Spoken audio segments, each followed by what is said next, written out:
আমাদের মধ্যে অনেকেই আছেন ফ্রোজেন শোল্ডারে আক্রান্ত। যে সকল ব্যক্তিরা ফ্রোজেন শোল্ডারে আক্রান্ত হন তারা মূলত তাদের যে কাঁধের যে মুভমেন্টগুলো রয়েছে সেগুলো করতে অক্ষম থাকেন, বিভিন্ন কাজকর্ম ঠিকমতো করতে পারেন না।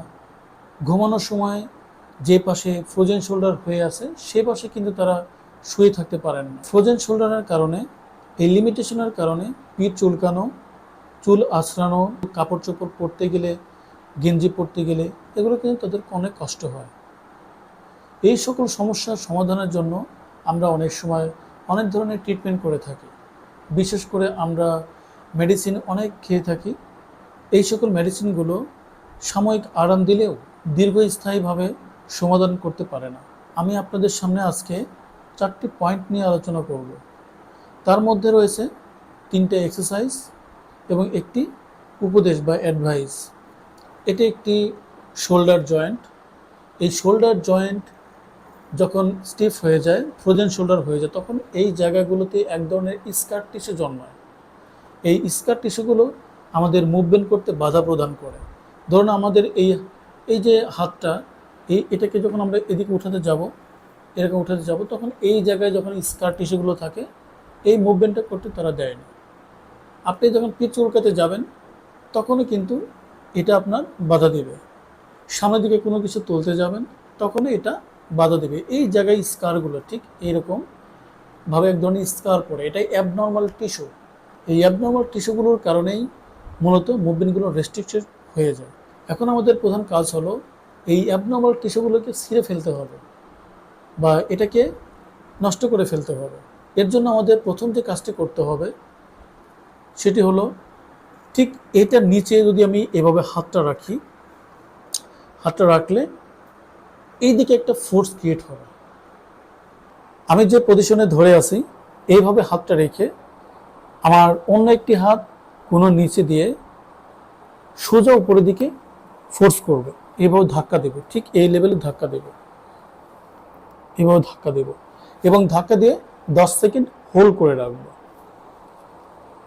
এটি করার সময় পেইন আসবে এবং ডিসকমফোর্ট ফিল হবে, এটি আপনাকে সহ্য করতে হবে, আদারওয়াইজ আপনার কিন্তু এটাই কোনো রেজাল্ট আনবে না। যত পেইন হোক আর যত ডিসকমফোর্টই হোক তবুও আপনাকে এটা করতে হবে, কারণ আমাদের এইখানে অ্যাবনর্মাল টিস্যুগুলোকে আমরা এখন ব্রেকডাউন করতেছি বা ছিঁড়ে ফেলতেছি। এখন ঠিক এই ডিরেকশনে ফোর্স করব, হাতটাকে ঠিক এই পজিশনে রাখলাম। রাখার পরে অনেকের এই পর্যন্ত উঠবে না, তারা এই পজিশনে রাখবে, মানে যতটুকু সম্ভব উপর দিকে উঠানো, যতটুকু সম্ভব। যদি তারা এই পর্যন্ত আসে তাহলে এখানে রাখবে, রেখে এভাবে ফোর্স করবে, ঠিক এই বরাবর ধাক্কা দিবে, দিয়ে 10 সেকেন্ড হোল্ড করে রাখবে।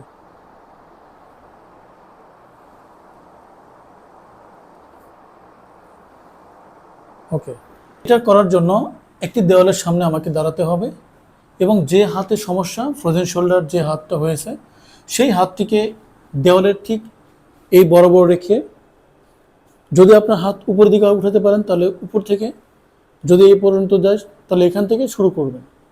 আর যাদের এইখান থেকে শুরু এর উপরে ওঠে না তারা এইভাবে হাতটা রেখে দেওয়ালের সাথে ঠিক শোল্ডারটাকে এইভাবে টাচ করবে।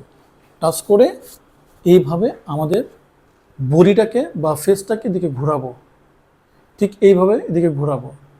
ফলে এই জায়গায় একটা খুব স্ট্রেস ফিল হবে, টান ফিল হবে শোল্ডার জয়েন্টে।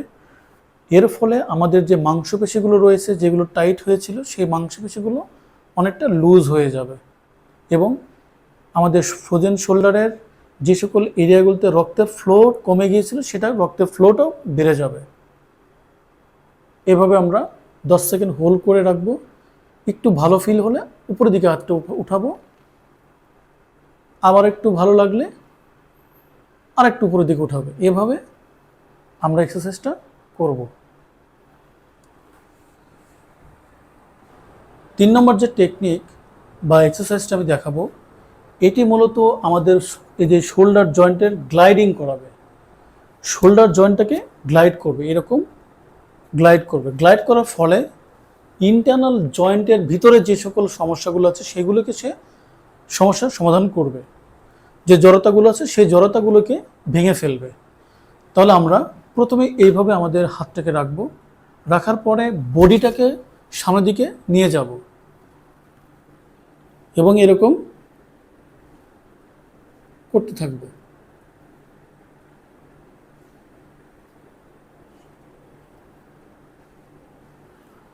এই এক্সারসাইজটি আপনি 2 থেকে 3 মিনিট ধরে করবেন। করার ফলে এই জায়গার যে জয়েন্টের মুভমেন্ট সেটা কিন্তু বেড়ে যাবে।